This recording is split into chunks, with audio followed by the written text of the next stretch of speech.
I am very pleased to present this last award. The Peak Performance Award, for those of you that had the opportunity to join us last year, the final award was the Minority Business Advocate Award. And I had an opportunity to present that award.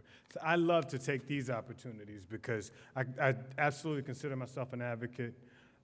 I try to do all I can to uplift minority business, to constantly have minority business under consideration, to demonstrate the capacity of minority business. And so that's why this award is particularly important to me. The Peak Performance Award is literally based on the government contractor that not only services our country from a business perspective, but also does and gives to their own community. So in other words, combining those two from the perspective of performing at your peak. And so this award is being presented to someone that, although I met recently, the first opportunity I had to have a conversation with Fernando Galaviz was extremely meaningful to me. He came straight to the point. He didn't mince words. He made it real clear what it meant to be an advocate and challenged me to take that very seriously. And so I'm very pleased to have this opportunity to congratulate him for all he does. And I'd like to tell you a little bit about Fernando. First of all, this award, again, is presented to the business leader that supports our nation's government while also embracing the philanthropic and civic responsibility. Fernando Galaviz is the president and CEO of the Centech Group, a $150 million systems and solutions provider servicing the federal, civilian, and military agencies.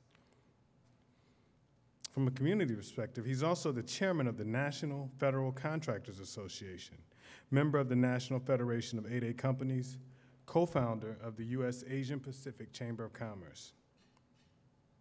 He's a long-term supporter of the American Cancer Society, the Junior Olympics Foundation, the Special Olympics, and mentally challenged support programs, as well as a host of other charities and community programs. He has been a longtime small business advocate in the fight since the early 1960s. Please join me in congratulating and welcoming Mr. Fernando Galaviz, a true game changer and the Peak Performance honoree.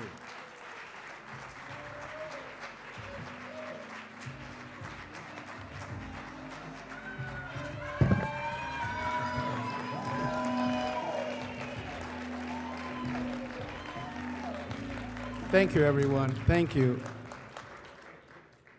I'm going to put away the notes that I had for this meeting. And I was really touched by the civil rights baseball. I was touched by the National Caring Mentor program. And basically, quite frankly, Michael, I'd like to suggest that next year's program be focused on challenging the community to really contribute to our society. Many of us who are in the minority business program have had great levels of success. Some of the other honorees, they share the stage with us, also have had significant success. But quite frankly, and I'm speaking with candor, over the years, I know that many of us have benefited from the different programs. And many firms have gone to be $300, $500, $800 million firms. And yet, it's difficult to see where they have supported programs like the National Care Mentoring Program.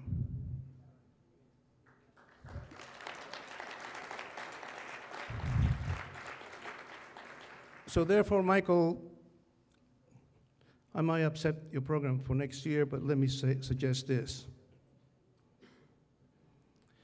That I want to pledge $100,000 over the next 3 years.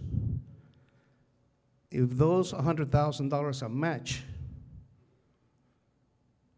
by our brothers and sisters in the minority business community to initiate a foundation of minority business enterprise being challenged by us to really support the community.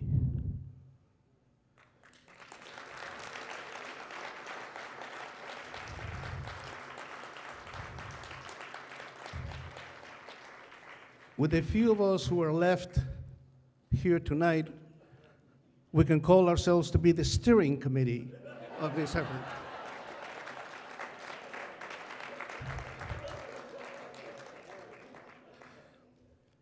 You know, it's very nice to have this event in this very nice hotel.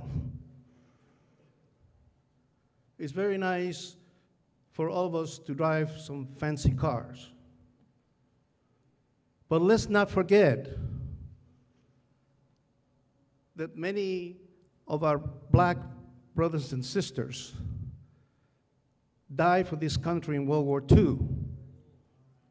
Many of our black brothers and sisters died for this country in the Korean conflict.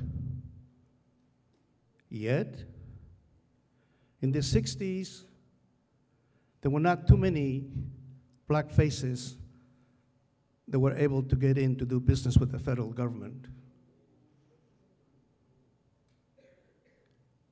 Just like you know that in the 60s, if it wasn't for some people at USC and at Alabama to create the first football game to play in the South, during that era, there were not many black young men.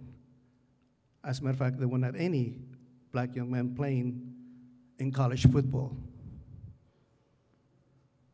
So today, it is, in my view, that we have to get emotionally connected.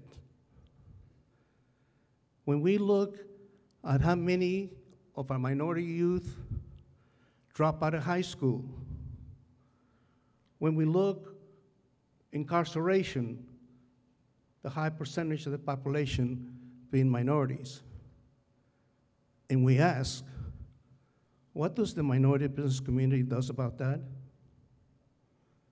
Can any of you speak up and say, so I want to put the seed money down to start a corporation or a foundation that would indeed not try to reinvent the wheel, but if you have this National Caring Mentor Program, and we create a partnership with, and we make it a point as the kickoff of your next year's gala to really make us accountable. Make us accountable to meet the expectations to really contribute. And as you know, when you realize it is true that it's difficult to get off the ground on business, a small business. But indeed, there's a significant number of minority firms that are in the 40, 70, $200 million range. And they're buying stocks. They're buying McDonald's franchises. So on that basis, let's make ourselves accountable. And I want you to give me the privilege to create this wake-up call by me committing matching $100,000 over 3 years. Thank you.